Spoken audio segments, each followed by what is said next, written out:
Hello friends, let's start super fast rapid revision advanced accounting first chapter लिए हैं AS1 disclosure of accounting policies.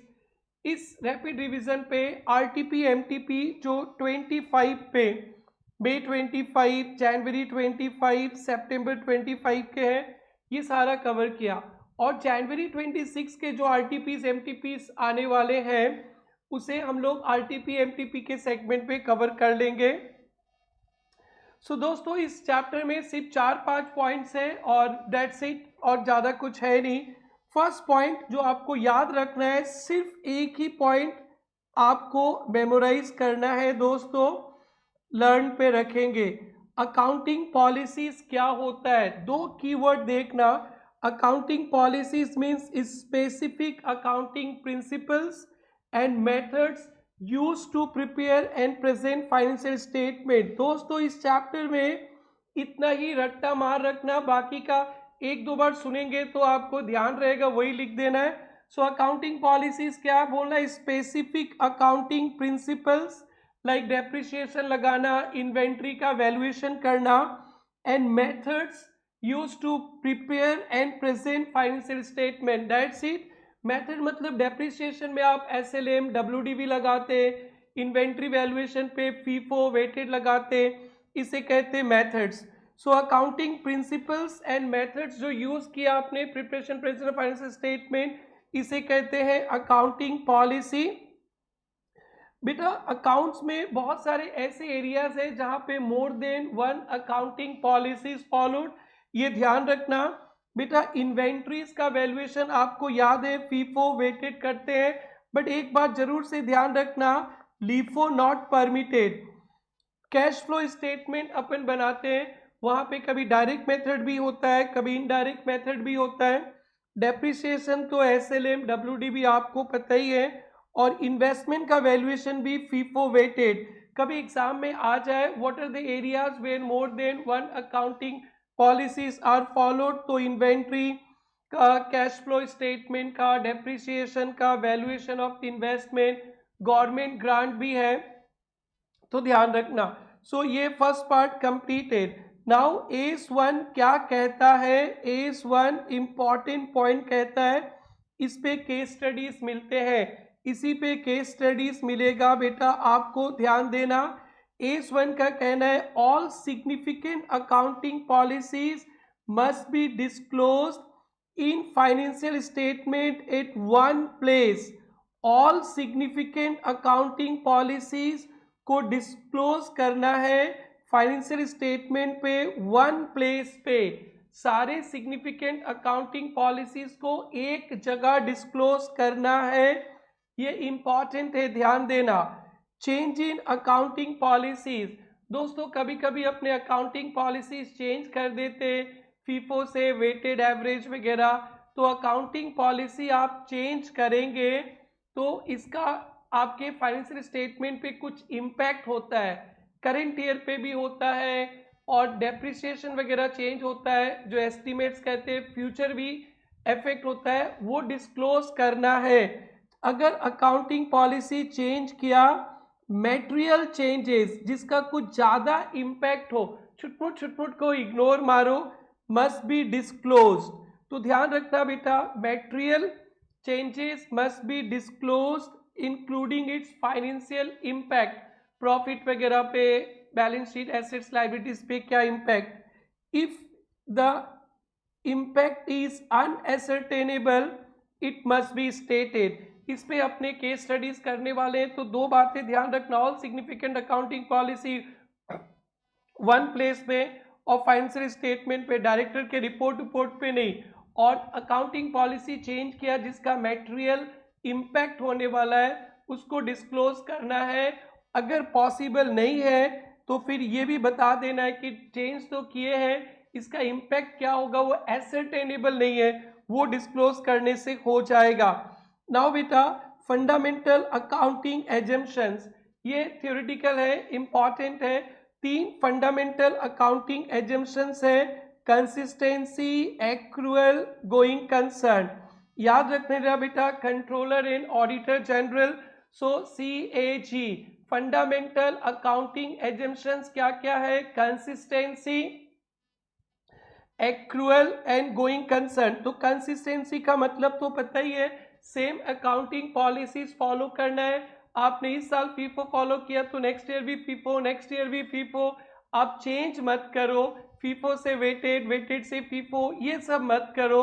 आपको same accounting policies follow करना है, similar transactions across the period, so that comparison कर पाए।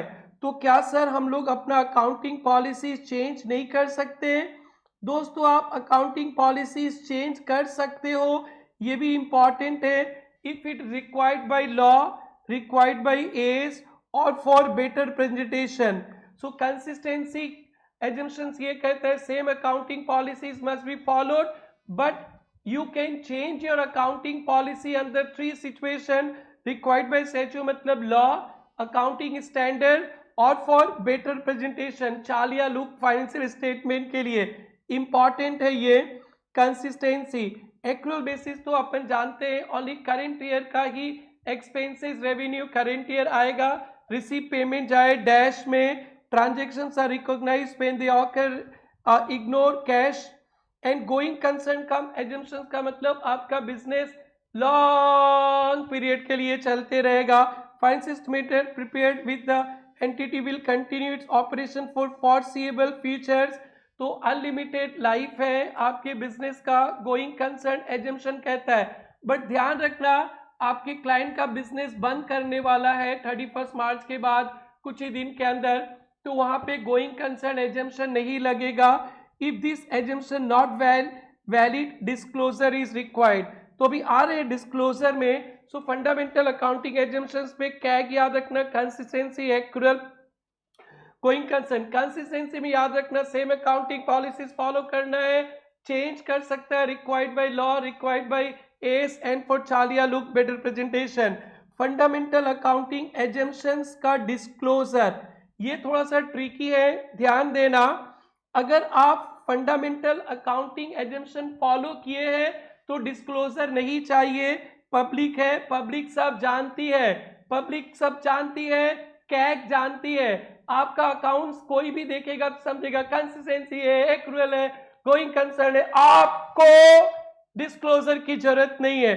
तो disclosure कब चाहिए? If assumption not followed disclosure is required, very very important.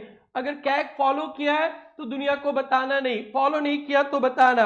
And the last point of this chapter, उसके बाद आरटीपी एमटीपी सितंबर, पूरे 25 के सारे जनवरी से सितंबर और जनवरी 26 के लिए, मई 26 के लिए इंपॉर्टेंट है ये सारे questions. Consideration for selecting accounting policies, बेटा आप कोई भी अकाउंटिंग पॉलिसी सेलेक्ट करो, ऑब्जेक्टिव होना चाहिए कि accounts true and fair view they, account should reflect true and fair view. इसके लिए एसपीएम जरूरी है, एसपीएम। एस का मतलब सब्सटेंस ओवर फॉर्म, पी का मतलब प्रूडेंस, एम का मतलब मेटेरियलिटी। अकाउंटिंग पॉलिसीज इतने सारे रखे हैं, उसको उठाते समय, पिकअप करते समय एसपीएम याद रखना, सब्सटेंस ओवर फॉर्म, यानी ट्रांजैक्शंस का रिकॉर्ड इकोनॉमिक सब्सटेंस पे होता है, लीगल फॉर्म पे नहीं। Legal form not required. कोई एसेट हायर परचेज में मैं खरीदा, मैं उसका ऑनर नहीं हूं जब तक फाइनेंस इंस्टॉलमेंट नहीं दूंगा, फिर भी वो एसेट्स मैंने खरीदा मैं दिखाऊंगा। इस एग्जाम्पल को याद रखेंगे, assets acquired under hire purchase, substance over form कहता है लीगल ऑनर जाए डैश में, एसेट्स मेरे पास मैं यूज कर रहा हूं, बाद में मालिक बनूंगा, बाद में बनने दो, बट आज ही एसेट्स दिखाना। Prudence, anticipate no profit, make provision for losses, recognise losses when probable, recognize profit when realized, that is anticipate no profit, make provision for losses। कहते हैं ना खुशी तुम्हारी जिंदगी में आ रही है, नहीं नहीं अभी नहीं, थोड़ा करो इंतजार, और गम आपकी जिंदगी में आने वाला है, आजा आजा मैं हूं प्यार तेरा। देखो provision for doubtful debt, future में लॉस होने वाला आज दिखा दो, इन्वेंट्री का वैल्यू कॉस्ट और NRV which ever is lower आज दिखा दो। एंड मेटेरियलिटी, मेटेरियलिटी का मतलब है all items that influence decision making. Financial statement के हर एक वो आइटम जो डिसीजन को अफेक्ट करने वाला है वो मटेरियल है, सिग्निफिकेंट है, वो आपको दिखाना है। For example penalty payment, penalty payment एक छोटा ही अमाउंट है, बट पेनल्टी इसलिए लगा कि आपने लॉ को वायलेट किया, तो वो डिस्क्लोज करना है। Disclosure of income expenses exceeding 1% of revenue और 1 लाख रुपीज। इनकम एक्सपेंसेस का कोई आइटम अगर 1 लाख से ज्यादा है या 1% ऑफ रेवेन्यू से ज्यादा है तो उसको अलग से डिस्क्लोज करना है। Disclosure of major share holder, ये मैटेरियलिटी कंसेप्ट है एसपीएम। नाउ दोस्तों देखते हैं आरटीपी एमटीपी पे क्या डाला है इन्होंने। What do you mean, okay, RTP में 25, what do you mean by accrual basis. अभी पढ़े थे only current year income, current year expenses considered, पैसे मिले नहीं मिले, पेमेंट हुआ नहीं हुआ, डैश में जाए। Also specify 3 reasons for accrual basis of accounting. बेटा आप लोग एक्रूअल तो लिख देते, reasons for accrual basis of accounting नहीं लिख पाते, उसलिए अच्छा से पढ़ लेना। एक्रूअल तो समझ में आ गया। Revenue cost are accrued, that is recognise they are earn incurred, पैसा वैसा छोड़ दो, and recorded in which they are related. Reasons, record transactions when they occur, not when cash is receive paid. एक रीजन है कि जब transaction हुआ तब रिकॉर्ड करो, पैसा पैसा क्या करते बाद में मिल जाएगा। Cash flow don't match with usual business event, buying producing selling. ऐसा होता है कि मैंने आज खरीदा पैसा बाद में दिया, आज प्रोडक्शन किया पैसा बाद में दिया, तो उससे कोई मतलब नहीं है। आज प्रोडक्शन किया तो आज ही खर्चा, आज सेल किया पैसा कभी मिले आज ही दिखाना। It ensures proper matching of income expenses. ये 3 रीजंस याद रख लेना। Record transactions when they occur, not receive, cash flow don't match with actual business event. Business event कभी और होता है, कैश पैसा लेन देन कभी और होता है, उसके जब इवेंट होगा तभी दिखा दो।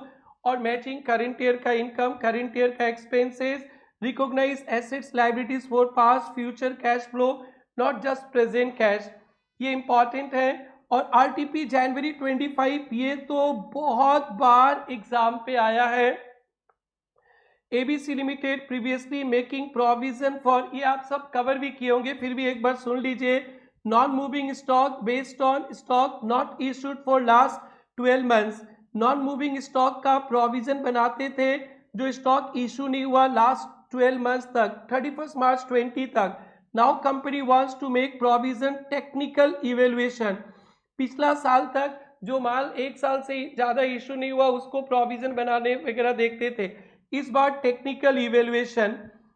Total value of stock is 133.75, provision required technical, नया सिस्टम से 4 लाख का प्रोविजन एंड पुराना सिस्टम से 5 लाख का प्रोविजन, ये फॉलो नहीं करेंगे। इसमें क्वेश्चन था कि इसको चेंज इन अकाउंटिंग पॉलिसी बोले न change in accounting estimate.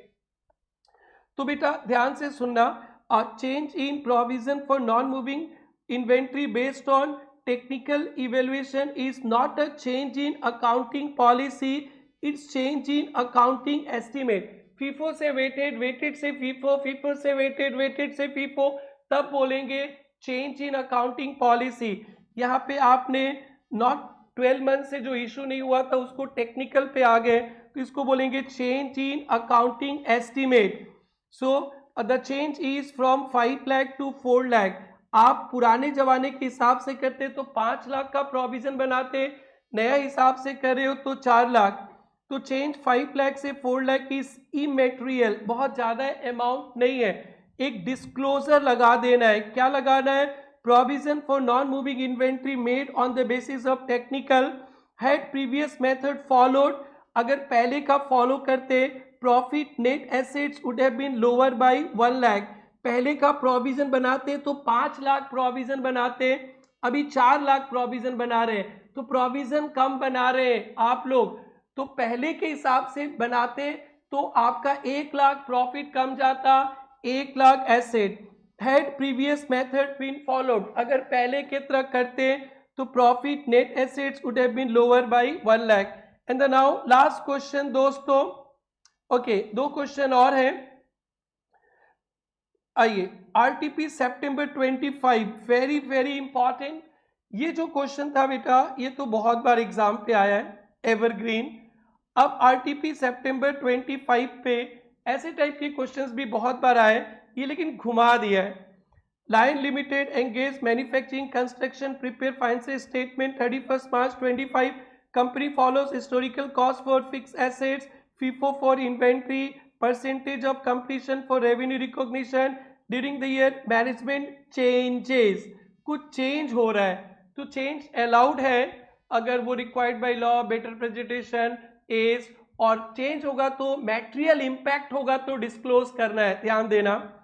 The inventory valuation method FIFO to weighted आ गया due to volatility in raw material prices. ये फीफो से वेटेड आ गए ना तो अकाउंटिंग पॉलिसीज चेंज हो गया। डेप्रिसिएशन मेथड एसएलएम से डब्ल्यूडीवी आ जाता है ना, असाइटिंग बेटर रिफ्लेक्शन, तो इसको एस्टीमेट बोलते, चेंज इन अकाउंटिंग एस्टीमेट्स। आप लोग मेथड्स ऑफ डेप्रिसिएशन चेंज होता है ना तो फ्यूचर को सोच के होता है, तो estimation. Company disclose change in inventory notes, change in inventory को नोट्स पे लिखा but does not disclose change in depreciation स्टेटिंग it is not material, but वो डेप्रिसिएशन को चेंज किया वो लिखा नहीं। Company has not disclosed accounting policies on recognition of government grant, though it is received a significant subsidy. Government grant मिला तो उसका भी पॉलिसी को डिस्क्लोज करना चाहिए, वो भी नहीं बताया। Now question, identify and explain violation of AS1 in above case। आपको बताना है कि कौन कौन सा सिचुएशन में AS1 को वायलेट किए हैं। Critically evaluate whether materiality can be used, justification of non-disclosure, materiality can be used, बोला था ना कि materiality नहीं रहेगा तो अपने डिस्क्लोज नहीं करने से भी होगा, क्या वो हम लोग जस्टिफाई कर सकते हैं। Justified would the change of FIFO to average treated as change in accounting estimate or change in accounting policy। बेटा आंसर सी बहुत बड़ा आसान है, तो फीफो से वेटेड आता है ना, so it is not a change in accounting estimates, it's a change in accounting policy. Methods change हो जाने से अकाउंटिंग पॉलिसी, डेप्रिसिएशन का मेथड चेंज होगा तो अकाउंटिंग एस्टिमेट, डेप्रिसिएशन का मेथड चेंज होगा तो एस्टिमेट, बाकी सब चेंज होगा तो policy, and it's nature and financial impact should be properly disclosed. तो आंसर सी तो हो गया। Answer A, identify and explain violation. तो सबसे पहले AS1 क्या कहता है, देखो AS1 कहता है सिग्निफिकेंट अकाउंटिंग पॉलिसीज को डिस्क्लोज करो, चेंज इन अकाउंटिंग पॉलिसी जिसका मटेरियल इफेक्ट है उसको भी डिस्क्लोज करो with nature reason of change, अगर पॉसिबल नहीं है तो फैक्ट शुड बी इंडिकेटेड। तो अब सिचुएशन 1 था inventory valuation FIFO to average, this is change in accounting policies, the company ने डिस्क्लोज भी कर दिया था change in notes along with justification which is in line, this is okay, provided impact of change is also disclose और indicated. उन लोग ने impact of change नहीं बताया, ये बता दिया फीफो से वेटेड आ गया। जैसे अपन लास्ट सम किए थे ना कि 5 लाख से 4 लाख हुआ था तो फिर वो बता देना चाहिए था, ये गड़बड़ है। और चेंज इन डेप्रिसिएशन के बारे में तो कुछ बताया नहीं, देखो ना, the company disclose change in notes and depreciation नहीं, कंदी बात ये भी बताना है। एज पर A10 change in method depreciation, change in accounting estimate, AS1 also required disclosure of material item affecting a financial statement, depreciation affect financial figure, depreciation से profit effect होता है, एसेट्स का वैल्यू इफेक्ट होता है, return ratio, even change is classified as estimate, it has material effect, disclosure चाहिए, इसका disclosure चाहिए। The company decision not to disclose change on the ground immaterial may not be appropriate, company बोल रहा है कि वो इमटेरियल है, appropriate नहीं है अनलेस वो लोग कुछ प्रूफ दे, तो ये थोड़ा सा 2 वाला का अच्छा से देख लेना। एंड गवर्नमेंट ग्रांट मिला उसका उन्होंने डिस्क्लोजर नहीं किया, गवर्नमेंट ग्रांट मिला है डिस्क्लोज नहीं किया है, ये तो गलत है। All significant accounting including government grant should be disclose, non disclosure is violation, तो ये वायलेशन ठीक है। और एक बताया था materiality is justification of non disclosure, तो बताया गया था ना मैटेरियल इंपैक्ट होना चाहिए, तो ये कंपनी वाले बोल देंगे मैटेरियल इंपैक्ट नहीं है, नहीं दिखाएंगे, ऐसा नहीं। मैटेरियल इंपैक्ट अभी बोला था, जो यूजर्स को डिसीजन मेकिंग पे इंपैक्ट करेगा वो सारे मैटेरियल है, तो आपको अमाउंट छोटा रहने से भी दिखाना पड़ेगा। ये भी थोड़ा डिफरेंट टाइप के क्वेश्चन है, अच्छा से देखना आप लोग। AS1 emphasizes that accounting policy that are significant changes materiality effects should be disclosed. Materiality is assessed in terms of potential of item change to influence economic decision of users. ऐसा नहीं कि amount छोटा है नहीं दिखाएंगे, users का decision making को impact करने वाला है तो मटेरियल हो गया। Change in method depreciation affects not only profit loss but also assets का value, tax liability, even if quantitative impact appears small, amount small होने दो बट क्वालिटेटिव इम्पैक्ट कंपेरिजन नहीं कर पाएंगे significant, therefore company reliance on material justification non disclosure is not valid, ये valid नहीं है। Only concrete evidence showing impact both immaterial both for quantitative and qualitative, तो ये ध्यान देना, अच्छा क्वेश्चन था। एंड फिफो ये तो हो ही गया। एंड लास्ट बेटा ये बहुत अच्छा क्वेश्चन है, एक आइटम इसका बाउंसर है, अच्छा से देखना। An entity present following items in trial balance, classify current non current, पता है ये करेंट 12 मंथ्स के अंदर, नॉन करेंट 12 मंथ्स से बाद, with AS1 and where AS1 is silent refer to schedule 3, schedule 3 के हिसाब से। तो बेटा security deposit paid to electricity company, electricity company को सिक्योरिटी डिपॉजिट तो बहुत दिन तक रह जाता है, नॉन करेंट। रॉ मटेरियल का इन्वेंट्री तो सबको पता है current. Fix deposit 18 month maturity non current, ये तीनों तो बहुत सही है। एक ध्यान देखना, prepaid rent for 14 months, 12 months तक रहता है तो करेंट बोलते हैं, 14 मंथ्स का है ना तो 12 मंथ्स अभी तो आ ही जाएगा और 2 मंथ्स भी आ गया इसके साथ, इसे करेंट एसेट्स ही बोलेंगे। If not material beyond 12 months, 12 months के बाद वाला अमाउंट बहुत ज्यादा नहीं है, थोड़ा ही है, तो इसको करेंट बोलेंगे। इसमें ये वाला एग्जाम्पल को आप ध्यान देना। दैट्स इट दोस्तों, अप्रोक्सीमेटली 22-23 मिनट्स पे AS1 full done with RTPs MTPs। आप जरूर से एक दो क्वेश्चन प्रैक्टिस कर लेना, और एक बात सुनना, थ्योरी तो और कुछ नहीं पढ़ना है, जो क्वेश्चंस आप रेगुलर क्लास में किए होंगे उसे कवर करना। मैंने सिर्फ RTP MTP 25 का कवर किया है, 26 का तो कवर कर लेंगे जब RTP का अलग डिस्कशन करेंगे। That's it. और कमेंट सेक्शन में जरूर से कमेंट पे लिखना कैसे लगा और एनी सजेशंस। Thank you.